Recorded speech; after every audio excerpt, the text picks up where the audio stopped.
Dorothée nous fait la gentillesse de venir nous voir après une longue séance de dédicaces. Le poignet, ça va? Ça va pour l'instant encore, ouais. Bon, d'accord. Alors, Gong, c'est la chaîne de l'animé, du dessin animé japonais. Et c'est toi qui as un peu importé en France, au travers de tes émissions, le dessin animé japonais, qui l'a fait connaître. Est-ce que tu continues à regarder des dessins animés? Je regarde les anciens. Tu regardes? Alors, on peut en citer quelques-uns. À toi, vas-y, voir si tu connais bien ton texte. Goldorak, oui. Juliette, je t'aime. Oui. Validé. Dragon Ball. Dragon Ball, ouais. Alors, T'as vu les Chevaliers? Les Chevaliers du Zodiaque. Moi, j'ai commencé, j'étais le mercredi, alors j'ai commencé sur Récréa 2, j'ai poursuivi avec le Club Dorothée. Ouais, donc j'ai continué tout ça. Alors, tu t'intéresses aussi à la BD, puisque sur IDF1, tu animais, ou tu animes toujours une émission de BD? Non, pas pour l'instant, il y a un petit break. D'accord. Et c'est une passion, la BD? C'est quelque chose auquel tu suis, la BD? J'aime la BD, mais j'aime surtout les dessinateurs. Et d'ailleurs, ce sont des personnes extraordinaires. Et d'ailleurs, tu as travaillé avec l'un des plus grands dessinateurs humoristiques dans le Club Dorothée. Je ne vois vraiment pas. Alors, c'est un monsieur qui avait une coupe un peu au bol. Non, c'était Récréa 2, ça. C'était dans Récréa 2? Oui. Et c'était Cabu. Absolument. Et c'est toujours Cabu. Et c'est toujours Cabu. Parce qu'il fait toujours des... Il participe toujours aux couvertures, aux CD, etc.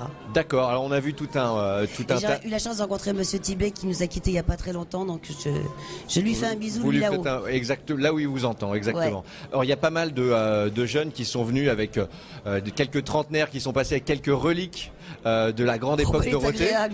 Carrément. Qui dit relique dit côté sacré aussi, hein, c'est surtout ça. Oui. Alors qu'est-ce que tu as été étonné de voir? Par exemple, est-ce qu'il y a quelqu'un qui t'a amené un objet? Tu t'es dit, quand il te l'a amené pour le faire dédicacer? Disons, les premiers disques, oui, ça surprend, c'est carrément du collector. Il y a un jeune homme qui a fait 850 km pour venir juste me faire un bisou. Bon, c'est sympa. C'est très touchant. Ouais, c'est très touchant. Non, mais ils sont tous très touchants. J'en ai même interviewé un qui était passé ce matin te prendre une rose pour te l'offrir. Ah j'en ai eu deux là déjà tout à l'heure. D'accord. Bon, on va pas trop abuser de ton temps. Alors le spectacle qui se prépare à l'Olympia, 17, 18, 19 avril. Qu'est-ce qu'il va y avoir là-bas? Est-ce que c'est une surprise?